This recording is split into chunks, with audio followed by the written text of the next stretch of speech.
Joanne Saint-Charles, je suis la directrice de l'Institut Santé et Société et j'ai le plaisir d'accueillir aujourd'hui Camille Auriol, qui est psychologue clinicienne de la santé, comme vous avez pu le voir dans le petit annonce qu'on vous a envoyé, donc qui est spécialisée en addictologie depuis 2020. Elle est aussi doctorante au Centre d'études et de recherche en psychologie de la santé et psychopathologie. Et c'est aussi une boursière dans le cadre d'une collaboration qu'on a avec l'Institut fédératif d'études et de recherche sur les inégalités sociales de santé. Oui. Et le nom est toujours long de l'IFERIS. Et l'Institut Santé-Société, donc on a des boursières de chez nous et des boursiers qui sont allés chez nos collègues à Toulouse. L'IFERIS est situé à Toulouse et d'autres qui sont venus ici. Donc, on a la chance d'avoir Camille avec nous encore pour 2 semaines, si je ne m'abuse. Donc, si vous voulez rencontrer Camille, ben, il faut nous faire signe ou lui faire signe pour lui dire que vous voudriez échanger avec elle. Elle est là pendant de rares moments dont on peut profiter pendant qu'on fait une thèse pour rencontrer des gens, discuter de nos projets avec moins de pression que dans d'autres périodes. Camille, aujourd'hui, va nous parler de l'identification des facteurs qui influencent la stigmatisation des personnes fumeuses et atteintes de cancer du poumon. Et donc, Camille va faire sa présentation. À la fin de la présentation, nous allons avoir une période d'échange et de questions. À ce moment-là, je vous demanderai d'ouvrir vos caméras pour que ce soit plus sympathique, pour qu'on n'échange pas avec des écrans vides. Mais pour tout de suite, on écoute tout le monde, Camille. Alors, c'est à toi la parole. Ok, alors je vais juste partager mon écran.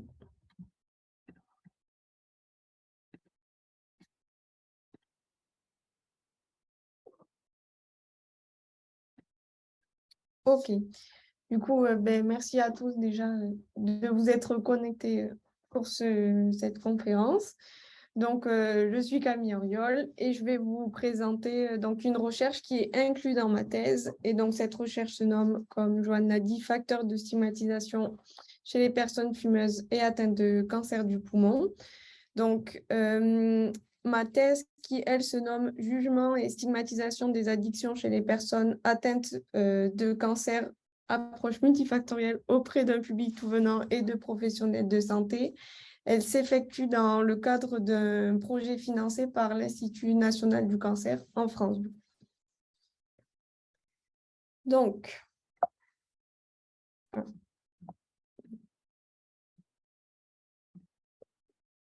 j'arrive pas à changer de diapo, mais désolée.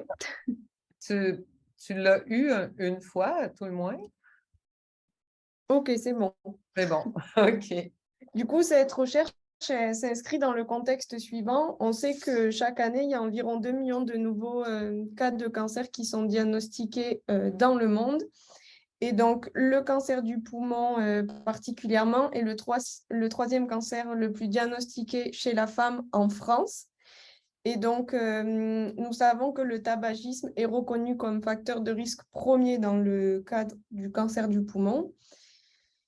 Et en France particulièrement, on sait aussi que 80% des cancers, donc tout cancer confondu, seraient attribuables au tabagisme. De nombreuses études ont montré qu'un diagnostic de cancer pouvait entraîner chez les personnes qui en sont victimes la survenue d'effets psychiques néfastes, comme par exemple l'augmentation des troubles anxieux et des troubles dépressifs, qui viennent alors amoindrir la qualité de vie de ces personnes. En plus de ça, recevoir un cancer du poumon entraîne du jugement et de la stigmatisation de la part d'autrui. Et donc, cette stigmatisation et ces jugements viennent en plus augmenter les effets psychiques néfastes.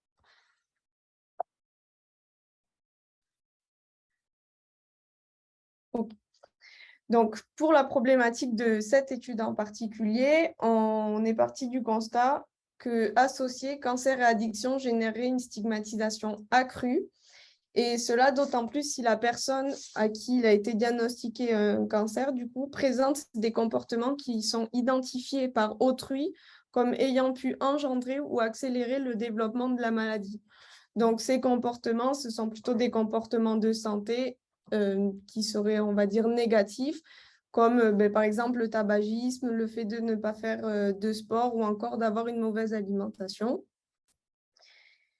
En plus de ça, on sait que la stigmatisation elle représente un obstacle dans la prise en charge des cancers liés aux addictions, puisqu'en fait, des études ont montré que par honte et culpabilité, les personnes ne se rendraient pas forcément à leurs rendez-vous médicaux et surtout se feraient dépister très tardivement par peur en fait, d'être jugées et stigmatisées puisqu'ils fumaient.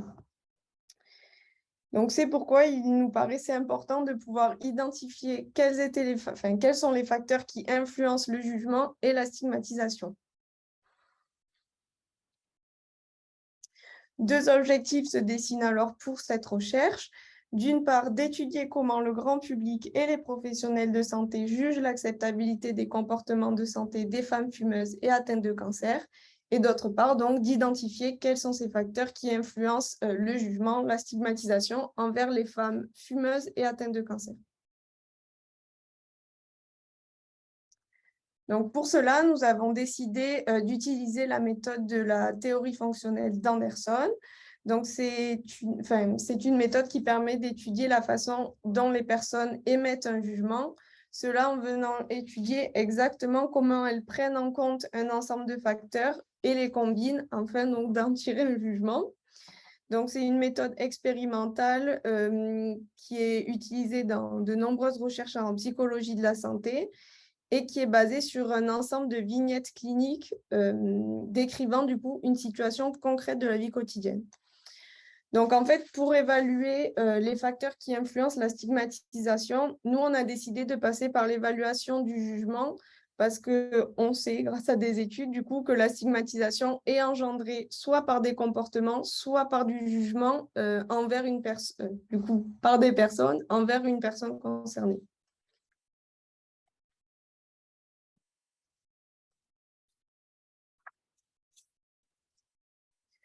Du coup, les vignettes pour notre protocole, elles sont construites à partir de facteurs qui ont été préalablement choisis. Et donc, pour notre étude, on en a sélectionné 4.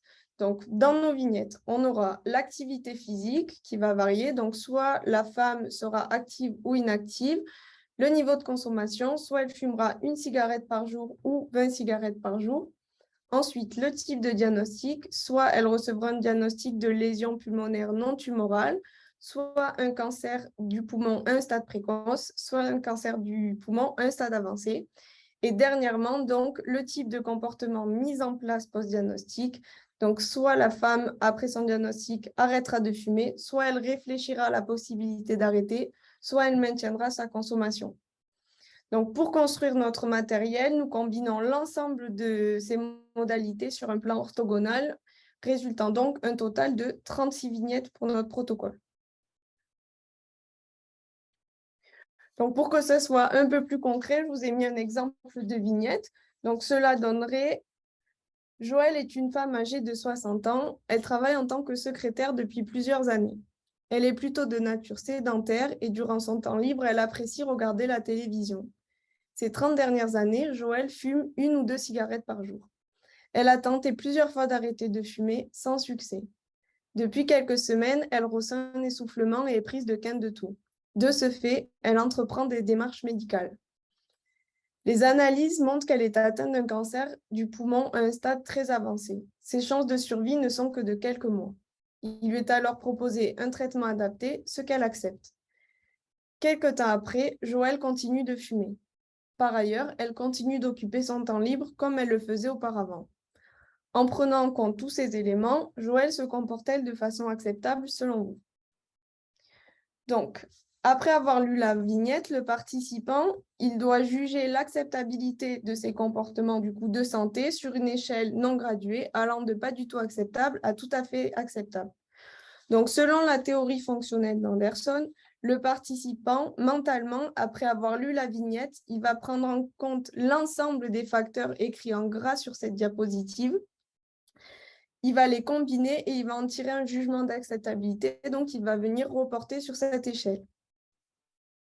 Pour notre étude, on suppose que ce jugement se trouvant du côté pas du tout acceptable engendrerait une stigmatisation accrue et au contraire, se trouvant du côté tout à fait acceptable, une stigmatisation moindre.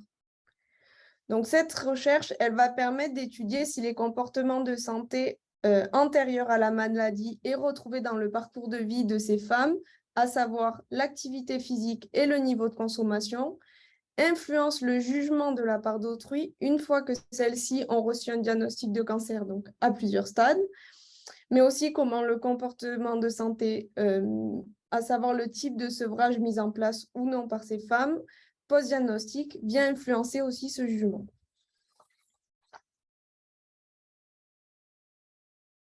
Donc, comme vous pouvez le voir sur cette nouvelle diapositive, l'étude a été menée auprès de 2 publics en parallèle, à savoir 132 participantes tout venant, dont 62% étaient des femmes et 38% étaient des hommes, et ils avaient une moyenne d'âge de 35 ans et demi. Et ensuite, le deuxième public, c'était 126 professionnels de la santé, dont la moyenne d'âge était cette fois de 38 ans et demi, et où on retrouvait 70% de femmes et 30% d'hommes. Concernant le protocole, premièrement, nous présentions un consentement libre et éclairé aux participants, puis ensuite le lot de 36 vignettes donc, que nous avons construit, et dernièrement, un questionnaire qui permettait de relever les données sociodémographiques de nos participants. Donc, le recueil de données s'est déroulé en présentiel et lors d'un rendez-vous avec chaque participant d'environ 40 minutes.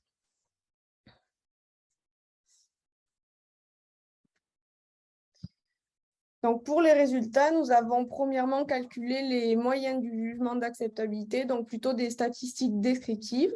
Donc, pour les tout venants, la moyenne de ce jugement d'acceptabilité était à 6,21. Donc, pour rappel, notre échelle allait de 0 à 10. 0, pas du tout, les comportements n'étaient pas du tout acceptables, à 10, tout à fait acceptable. Donc, nous pouvons voir que les femmes avaient un taux d'acceptabilité à peine supérieur à celui des hommes, mais par contre, un résultat assez intéressant, c'est qu'on peut voir que les personnes elles-mêmes fumeuses avaient tendance à beaucoup moins juger les personnes du coup fictives de nos vignettes qui étaient donc aussi fumeuses. Pour les professionnels de santé, étonnamment, la moyenne du jugement d'acceptabilité était juste à peine supérieure à ceux du public tout venant. Par contre, nous pouvons voir qu'il n'y a quasiment aucune différence, que ce soit entre le genre ou en fonction du taux de tabagisme des participants.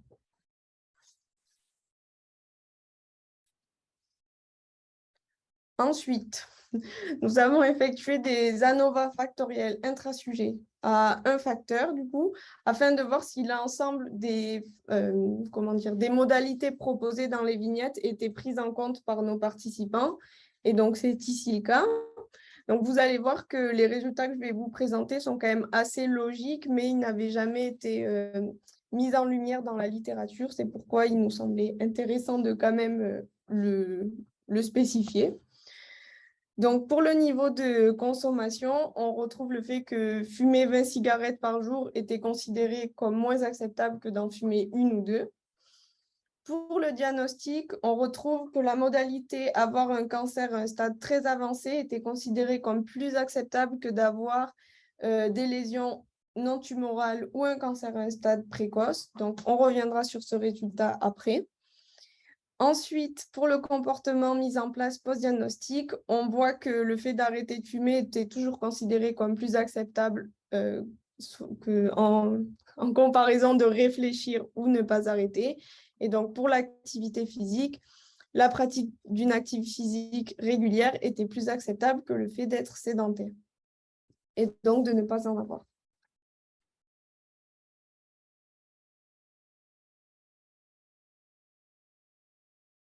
OK. Ensuite, on a réalisé des ANOVA à 2, 3 et 4 facteurs. Donc, toutes celles à 2 facteurs étaient significatives, mais je ne les ai pas tracées. Je ne vous les présenterai pas parce que ce n'est pas le plus important. Et celles à 3 facteurs, par contre, ne l'étaient plus à partir du moment où le facteur activité physique rentrait en jeu pour les tout venants. Par contre, pour les professionnels de santé, ils prenaient aussi en compte l'activité physique. Néanmoins, une ANOVA à 3 facteurs était significative pour les 2 publics, nous permettant alors de dire que nos participants, pour leur jugement, ils prennent tous en compte la combinaison de ces 3 facteurs, niveau de consommation, type de diagnostic et comportement post-diagnostic. Donc, on retrouve un effet majeur du comportement post-diagnostic, comme on peut le voir sur le tracé à droite du diapo. Et on observe aussi sur ce schéma que fumer une cigarette est toujours plus acceptable que d'en fumer 20. Ce qui est plus étonnant, donc, c'est sur la modalité continue de fumer qui devient alors bien plus acceptable lors de cancer à un stade très avancé. Alors, on peut en déduire que la notion d'incurabilité associée à un cancer à un stade très avancé viendrait inverser ce score de non-acceptabilité. Et donc, cela, je le retrouvais beaucoup dans les commentaires oraux que me faisaient les participants lors des entrevues, où ils m'indiquaient de toute façon, elle va mourir, donc autant qu'elle en profite. Et les professionnels de santé allaient encore plus loin que ça dans leur jugement, où ils m'expliquaient que ils savaient qu'un sevrage tabagique, ça pouvait être difficile, que ce soit physiquement ou psychiquement, et que quand on est un cancer, un stade très avancé, donc souvent en soins palliatifs, on pouvait aussi souffrir de la maladie tout court, donc autant ne pas se rajouter cette charge-là. Donc, ils trouvaient ça aussi très acceptable qu'elle continue de fumer.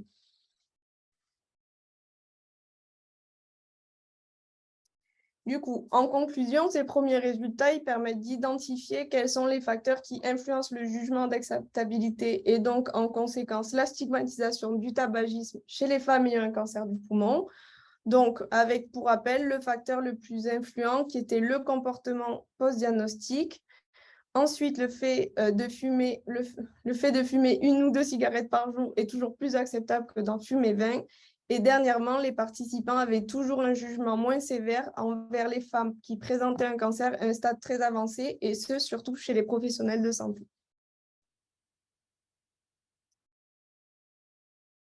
Donc, pour les perspectives cliniques qui pourraient émerger de cette recherche, ces premiers résultats ils pourraient permettre d'identifier dès le diagnostic les femmes qui sont considérées comme les plus à risque d'être jugées négativement et stigmatisées, et ce afin de réduire l'impact de la stigmatisation perçue et donc des troubles associés, donc plutôt des troubles psychiques associés, donc dépression et anxiété. Et donc le profil de cette femme serait, selon cette étude, une femme qui a reçu un diagnostic d'un cancer du poumon à un stade précoce, qui fumait en moyenne un paquet de cigarettes par jour avant ce diagnostic et qui continue de fumer autant post-diagnostic. Et donc une femme qui a toujours été de nature plutôt sédentaire. Il est quand même à souligner que cette étude présente certaines limites, comme par exemple la taille de notre échantillon qui est plutôt petite et qui ne regroupe seulement que des répondants français. Donc, il est quand même important aussi de préciser que la généralisation de ces résultats doit se faire avec une certaine prudence. Ensuite, deuxièmement, les personnes fictives qui étaient présentées dans nos vignettes étaient seulement des femmes. Et donc, dernièrement, tous les facteurs concernant la stigmatisation n'ont donc pas pu être explorés en commençant par le genre. Et donc, dernière diapositive concernant les perspectives et donc les autres études en cours qui ont été mises en place pour essayer de répondre en tout cas à certaines de ces limites. Une étude avec exactement le même procédé, le même protocole que celle-ci a été effectuée, mais concernant cette fois la consommation d'alcool et le cancer colorectal. Ensuite, une deuxième étude a été menée, cette fois pour permettre d'identifier si le niveau socio-économique influence la stigmatisation des femmes avec un diagnostic de cancer ayant un usage d'alcool qu'on pourrait considérer comme élevé, voire problématique. Et dernièrement, donc, une étude qui est en train d'être menée en ce moment même, qui permet d'identifier cette fois si le genre, la polyconsommation, mais aussi le type d'alimentation influence le jugement des personnes qui ont reçu un diagnostic de cancer des voies aérodigestives supérieures. Je vous remercie pour votre attention.